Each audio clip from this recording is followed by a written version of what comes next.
Part 1. Well, here's my tragic story. I am 57 and wayward wife is 54. We have been married for a few months, shy of 30 years. Whirlwind romance and married about 1.5 years after we met. We have two adult male children, ages 27 and 24, who are on their own and doing quite well for themselves. I'd say we've had a pretty steady, uneventful marriage. We have always gotten along great, rarely argue about anything important. We share a few solidly connected hobbies, such as playing golf together, but have also always willingly given time to the other for their pursuits. Importantly, our values, religion, views of the world, and thoughts on child rearing lined up really well, and the result was two amazing children that never let us down. She was an amazing mother to them and quite selfless at the time, which makes the selfishness of the betrayal all the more difficult to accept. As with many other couples at this point in a marriage, our intimacy had dropped a fair amount in last several years. I am pretty quiet and never pushed her when I got the sense she wasn't feeling it. All that said, our day-to-day life was pretty great, with more than a few people saying over the last few weeks, how could this possibly happen to them? On June 17th, she said we need to talk. It was pretty short. I've been unhappy for a while, and I wanted divorce. She next moved into ILYB and ILWY, and I then asked the relevant question if there was someone else. She said yes. It has been going on for over 18 months. Some of it she clearly covered by saying she was going out with friends, which really wasn't that often. But I travel extensively for work and am gone 2 to 3 nights a week, every week. That's a huge window of opportunity. My early attempts the first few days didn't go well, and she stated, I've already moved on. She moved her stuff out within the week and is living with him. Maybe there were warning signs and I chose to ignore them a bit over the last 6 months or so. I'd call from the road and she always seemed a bit distracted. I'd wrap up conversations with ILYB and a few times got back as little as an okay. Now, the woman is a hopeless non-romantic and doesn't even like Valentine's Day, so I brushed that off. She clearly had an amazing ability to compartmentalize her two lives. She even was clever enough not to use our toll pass going back and forth across the river to another state where he lives to avoid a trail. Needless to say, I'm totally shattered. I don't sleep. I've dropped 11 pounds. My BP and heart rate are way up and I'm now on medications. I did mention this to her the other day when I had to drop something off at her work, and there was only mild sympathy. I've known it for a long time, but the woman lacks empathy. I see it in the dynamic with her family, through this and other general interactions with others where that would be appropriate. Speaking of her family, they've been very good to me over the years. Her parents love me like a son and squarely have my back. They have not spoken to her and have no plans to yet. They are headed for therapy themselves this week, and I worry about their health as they are both 80. Other than my kids, I have no local family. Speaking of my kids, they have been absolute rocks for me throughout this, and I am so proud. My oldest in particular is going to take a long time to come around. My youngest had a sit down with her, which got nowhere about 2 weeks ago, and he didn't hold back. His finally line, you always taught us to take the moral high ground, and now I see you as the biggest hypocrite ever. Ouch. Apparently, that drew hysterical crying. Good. There is no path forward from my perspective. There have been few I'm so sorry, but actions speak louder than words. The level of deceit and lies of omission and commission to be able to pull this off for so long is frankly unbelievable. She's living with him, so that seals it in my book. A week or so ago I had expressed that she could come back to our house and just live here in another room temporarily if things went badly. I've since wisely reversed course on that. This goes to even though she asked for the divorce, she hasn't filed, saying she'd like me to stay there for a year, so our kids have a fallback place if needed. That's crap. She's protecting her fallback position. She also hasn't changed her address or moved out all of her stuff. I will be filing myself instead. We have been super amicable on property division, agreeing on everything except my 401 Kelvin, which is about 8 times the size of hers. I'm working on that, an inner fog, and some level of remorse I think I can make out better than straight 50 over 50. My goal now is to get myself right, improve my health and demeanor. I told her going forward we will do everything by email. Thanks for listening. I'm still piecing together some things, but I think I know who it is based on some statements my MIL made. Stay tuned for that. Thanks for the thoughts so far, everyone. Much appreciated. To answer a couple questions, read or comment, I'd file ASOP. Get this now poisonous person out of your life, and do whatever you can to get her out of your house.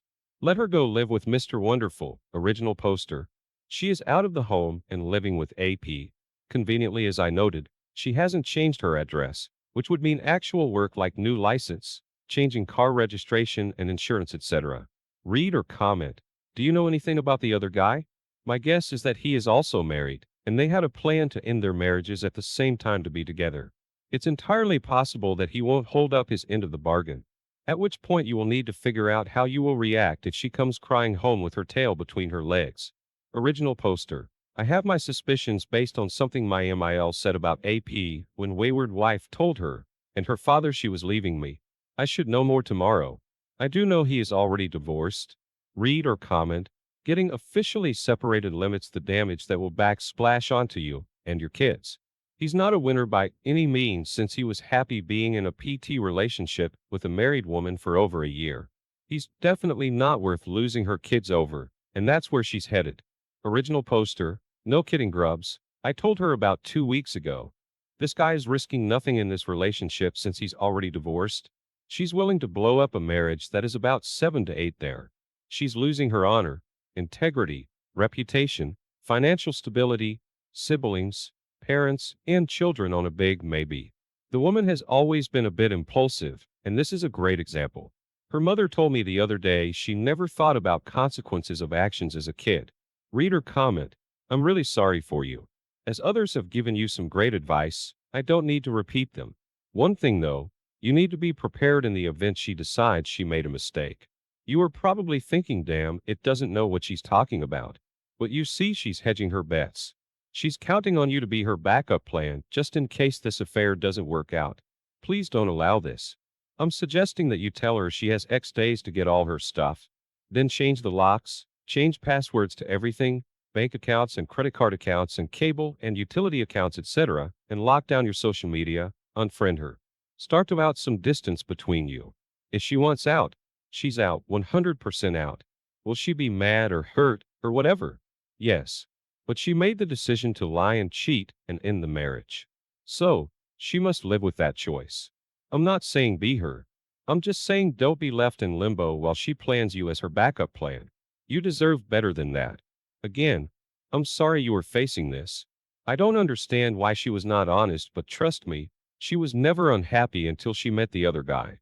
Original poster, thank you. I'm planning just that about getting the remainder of her things. No 1 foot here, 1 there. That also goes with what I set up thread about changing your address. I control all the finances and have all the accounts protected. Her pay goes into her own separate checking account, which is fine by me. No social media to worry about. Neither of us use it. I have implemented an email-only policy going forward. I told her last time we spoke I need to put distance between us so I can move forward and heal. I told her the woman I married is gone and has been replaced by someone I don't even recognize. Nor does any of her family, especially our sons. The thing is, she is so stubborn I suspect she'd stick it out over there and just be miserable rather than admit defeat. Unless he gives her the boot. Apparently, she managed to be unhappy with me for years, but of course never bothered to verbalize that. Reader comment, it also gives her more time to fully test drive AP. I'd be surprised if the gleam isn't already dulling there. It's one thing to be sparsely dating in the shadows. Whole another story to be living with someone. Original poster, amen to that. She works from home, and she kind of hinted he does too. 24/7 is going to expose all the warts very quickly. I know how she could be after a bad day with her boss, or on house cleaning day, or after a tiff with her mother, or planning meals for the week, etc. I ran a lot of interference over the years for her in minor family squabbles. This guy doesn't even know her family, but hey, they're no all estranged from her at the moment anyway. Speaking of which, there were some family issues with her brother, SIL around Christmas last year. To sweep her away from it, I took her to Florida for 4 days. We had a great time, played some golf, ate some nice meals. And although she was careful about the use of the toll pass to go CAP in general, she missed a few when I scrolled back through the records. The day after we got back from FL, she ran over there that evening for a few hours. I think she told me she was meeting her girlfriend for a few drinks. Things like that are why there is no going back.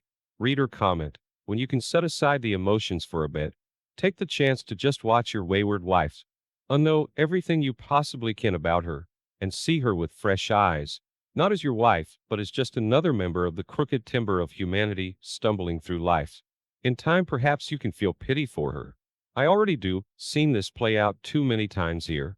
Original poster. I already am to a degree. When I mentioned earlier about having to drop something off to her at work, I got such little reaction when I told her I don't sleep, blood pressure up, eating problems, etc. Now, of course, in retrospect, I shouldn't have even bothered to mention those things. They don't care. If they cared, they wouldn't have stabbed you in the heart for so long. What makes all that tougher is I was so good to this woman. Did my share of helping around the house, provided nicely, was always kind and caring. Had her back when she had little tiffs with her family, etc. I just can't process how you so coldly betray someone who treats you that well. Thanks everyone for all the nice thoughts. It means a lot. Reader comment, apparently, she managed to be unhappy with me for years, but of course never bothered to verbalize that.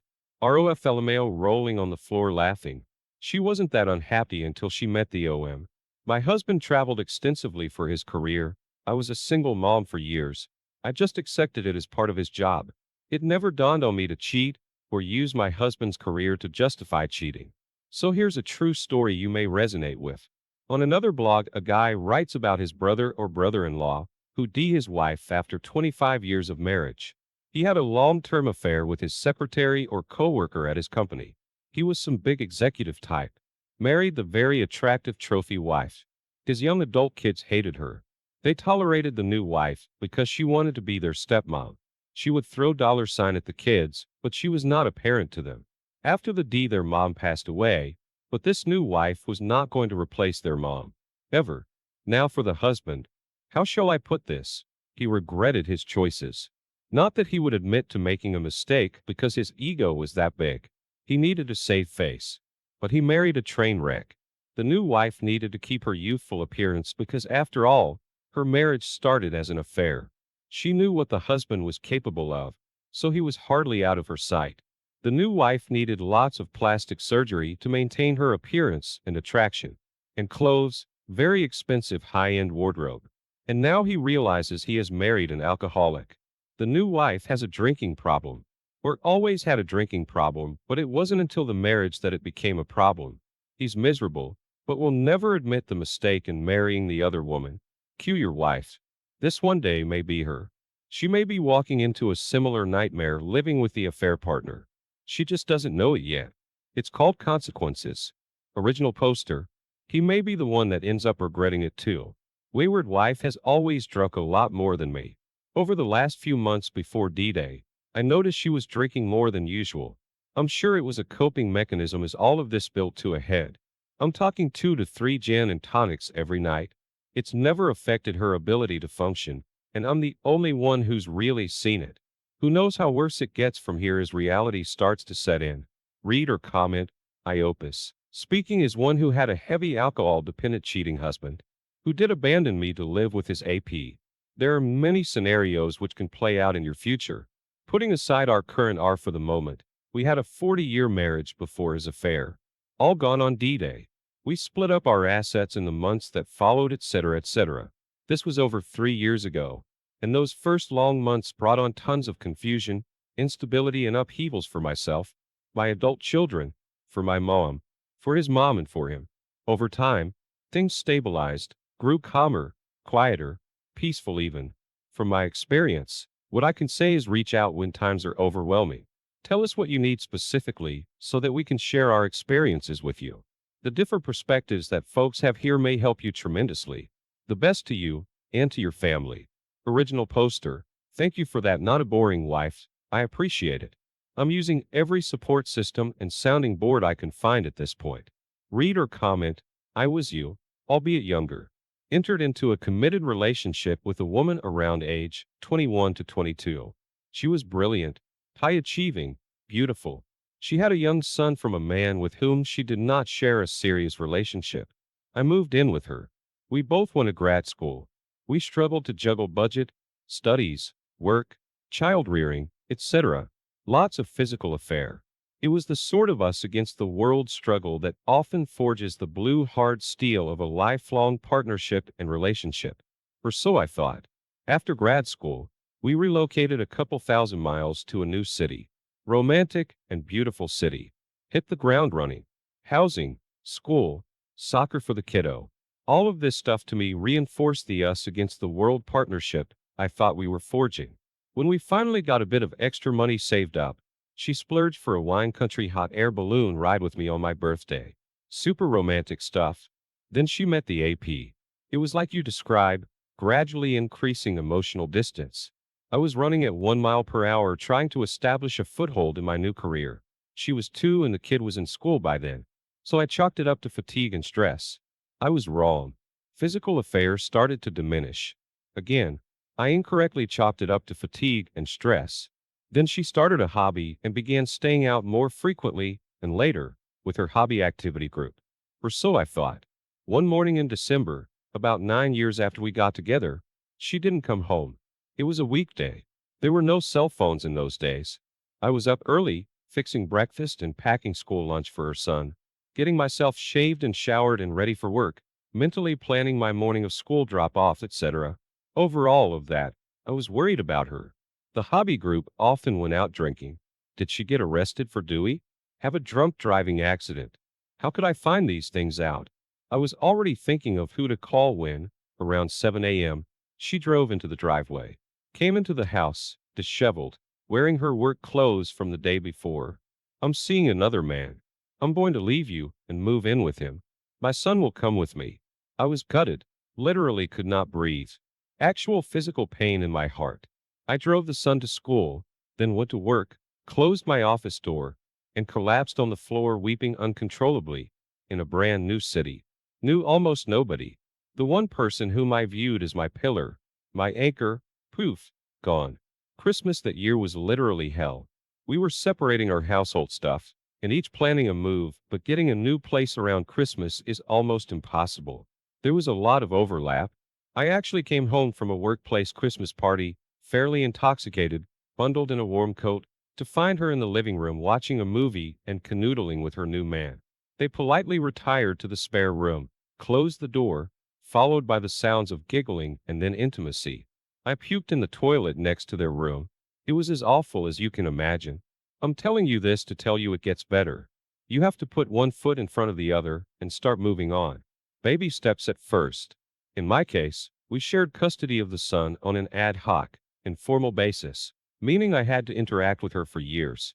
The first few times, I wept when I saw her and begged her to reconsider. Her eyes were cold as ice. As an aside, I'm pretty sure she is somewhat ASD. She's brilliant but detached in the way one often sees in a description of mild Asperger's. Here's the thing. The first time you have sex with somebody new, it will be like the coolest, sweetest drink of water you've ever had. Like the first drink after almost dying of thirst in the hot desert. And physical affair for guys our age is plentiful. A buddy of mine, age 60, recently got divorced. If your equipment still works more or less normally, and if you are solvent, it's a buyer's market out there for men, my friend. Take advantage of it as soon as you possibly can.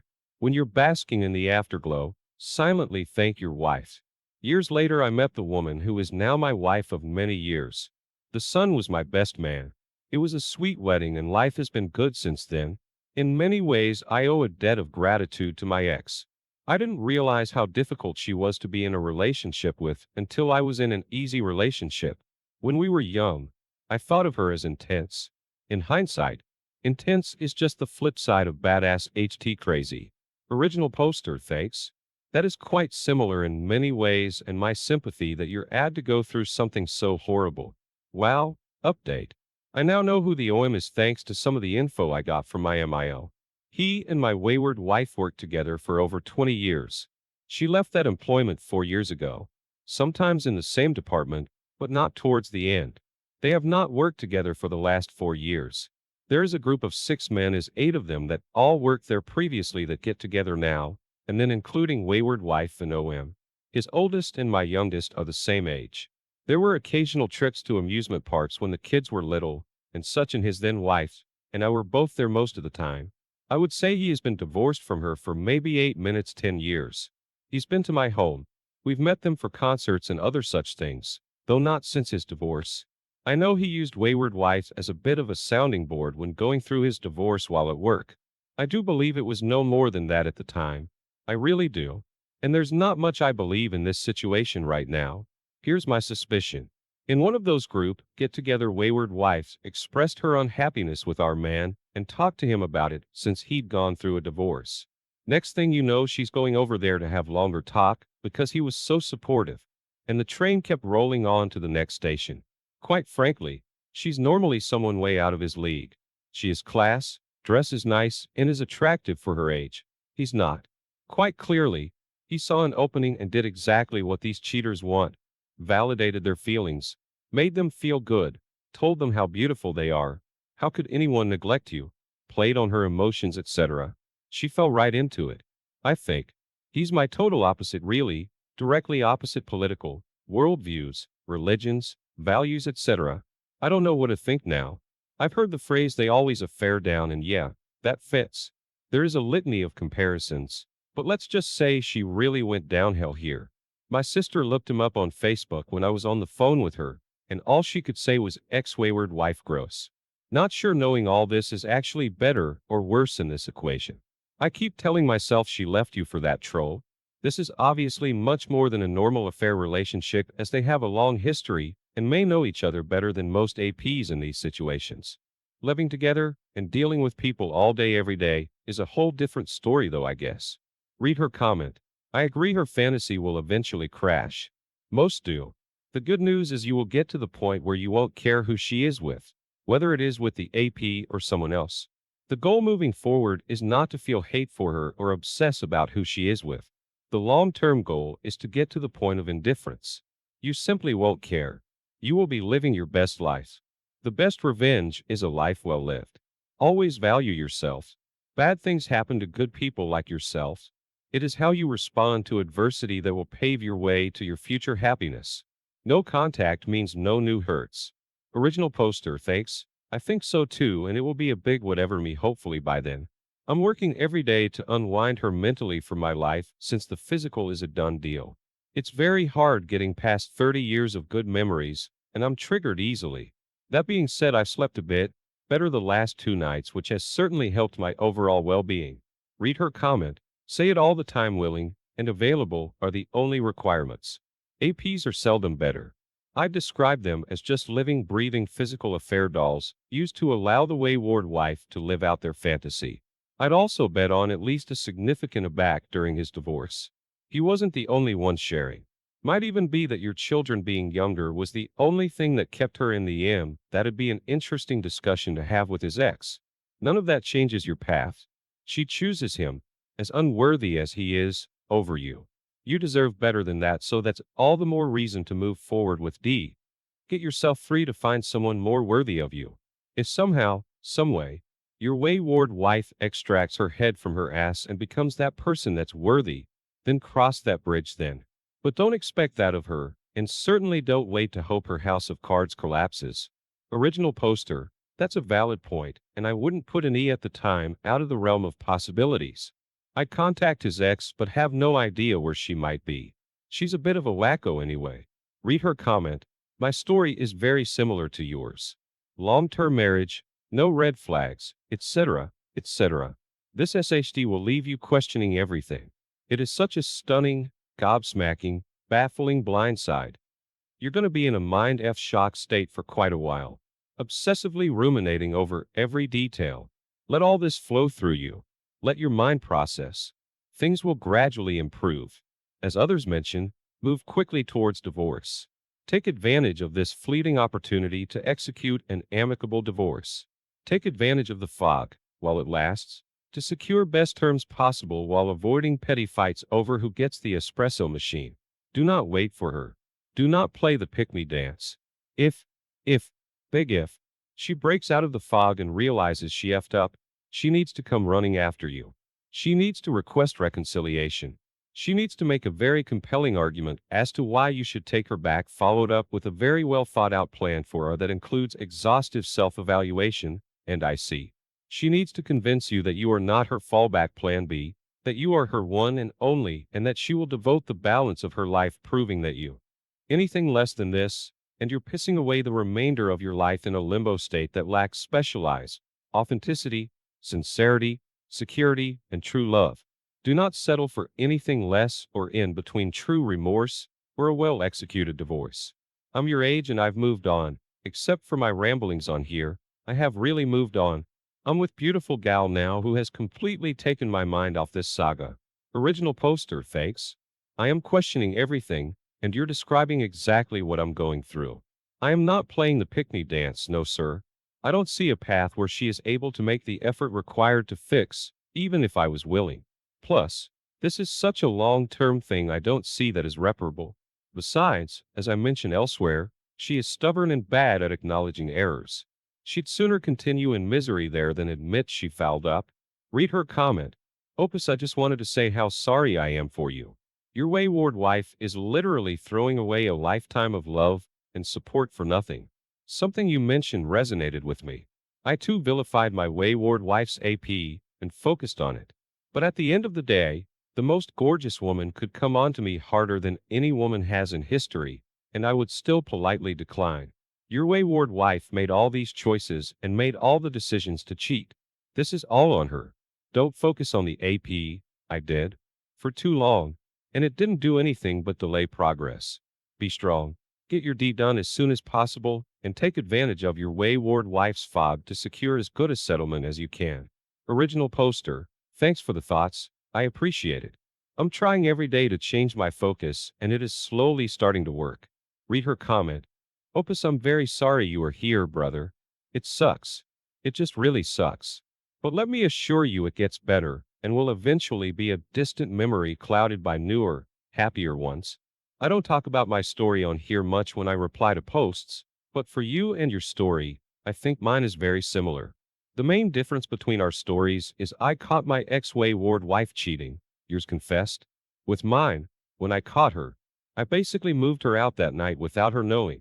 I took IRC over 40 giant yard bags filled with everything she owned and dumped them on his porch while she was inside with him. When she saw it, she called and I told her not to come home. She played tough and was screaming that she didn't want to.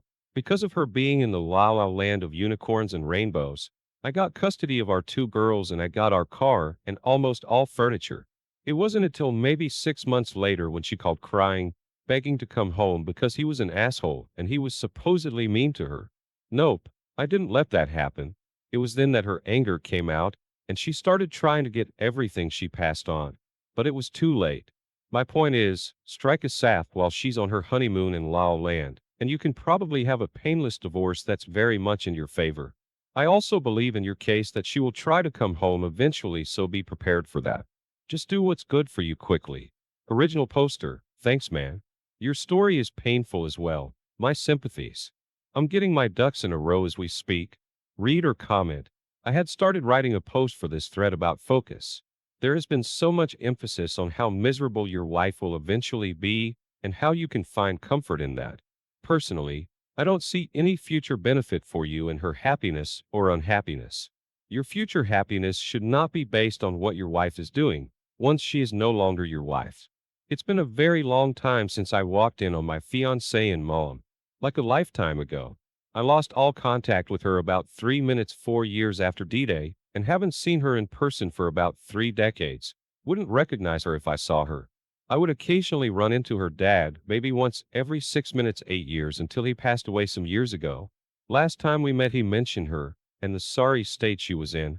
I felt pity and a sense of how great potential for a good life had been squandered. That evening, when I went to bed, I didn't feel better, vindicated, or expect a prize for winning infidelity. I just felt sad that a fellow human being that I had once cared so much for had made choices in her life that led her down a road of misery. Hetty shared that she hooked up with OM, married him, had a house by the lake, 6 kids all with degrees and successful careers and winning Nobel, a dozen grandkids, a BMW and a summer house in Italy. I don't think I would have been unhappier at the end of that day. My life and the quality of my life is not dependent on the happiness of misery of those that are outside my circle. What's happening now is not your choice. It was never your intention that this marriage wouldn't last, and you probably envisioned retiring with your wife, playing golf, fishing, moving to change does not have to equate to worse, however, It is what it is. You are divorcing your wife out of your preferred choice. It's not what you envisioned or even wanted, but it's inevitable given the circumstances. You are divorcing her because she moved out to another man, professed her love for him, and how she hadn't been happy with you. You are divorcing because the options she's offering make divorce the only logical choice. Once divorced, you work at distancing yourself from her rather than focusing on how she's managing life. For all you know, she and OM can be totally happy, well off, and all that. For all you know, OM might be invited to the family Thanksgiving dinner at her parents', the one you used to attend. Your happiness should not be dependent on what she does or does not do. It's like if you came home to your house on fire. You wouldn't hesitate on taking action rather than just hope the fire will go out by itself. You would call 911, get help, save what can be saved. Maybe take the garden hose to the flames. Later, once the crisis per se is over, you would check if rebuilding were possible, minimize the financial damage, and try to learn what caused the flames. You start by addressing the prime problem and then handle the consequences and sequential issues. At the moment, it's seemingly clear that there will be no rebuilding of the old house, and you move on to a new place. You would find little comfort in discovering your wife's possessions were more damaged, or that the neighbor's house burned down too. Focus on the divorce. Focus on making it as fair as your conscience requires. Keep in mind that what you want out of it is partially controlled by law. I have suggested you look into if infidelity affects divorce in your state. There are still a few where it can impact factors like spousal support. I have a friend who is a family attorney. He stated that about 60 to 80% of the cost of divorce is often focused on maybe 20% of the real value. Like, people will argue about a possession worth 100 spending 1,000 in legal fees. He also stated that as a role, attorneys can tell you with uncanny certainty what the financial outcome will be once they have all the information required. You mentioned your 401k. If you are the typical family unit, then maybe the reason yours is higher is because she took years off work to raise the kids. That in turn created an environment where you could work more, climb the corporate ladder, and all that. The law simplifies things by generally evaluating all financial acquisitions in marriage as joint, irrespective of who broke sweat to create the income. Keep in mind, the absolute worst advice to follow on here is legal advice. This could be totally different in your state, but this is a very general and widespread POV. If you don't agree with the law, then go sign a petition or write your local politician a letter. But don't expect the judge to use anything other than the law as it's presented and has been applied so far. I'm not suggesting you give her half of yours, but maybe your best option might be to agree to her getting more equity in the house in lieu of the 401k. You can calculate it to your advantage. For example, if she was demanding 100k of your 401k, and there are still 10 years until you are eligible to withdraw without tax or penalty, it might equate to 60k after taxes and penalties. Since it's paid up front instead of 10 years down the road, it might even equate to 30k. It's basically comparable calculation lottery winners are faced with when deciding on a lump sum. Or if there is something she values, then let her take that at full value in lieu of any claims she might have to the 401k. Basically make it non-personal and be result-driven. Original poster. Yeah, that was the plan. You're right. This is the only logical choice going forward, and I've accepted that. Reader comment. I want to clarify my prior posts. It wasn't a Karma's of BTCH post, but I posted the story about the cheating bill from a different perspective. The point was the cheater bill was miserable in his second marriage, but would never admit he made a mistake. I was comparing him to Opus's wife and that she appeared to be trying to keep her options open. I hoped if she believed she had made a mistake, she would not suffer in silence to save face with Opus. That she would admit her mistake, not trash her marriage if there was a chance to. It's hard to stop loving and caring about someone you spent decades married to. It takes time to let reality set in that your spouse has moved on. Original poster. That's the part one struggle with. I know who she is now, and I know the woman I married is gone. It gets very hard at times to separate the two, especially when something triggers me, which is quite often.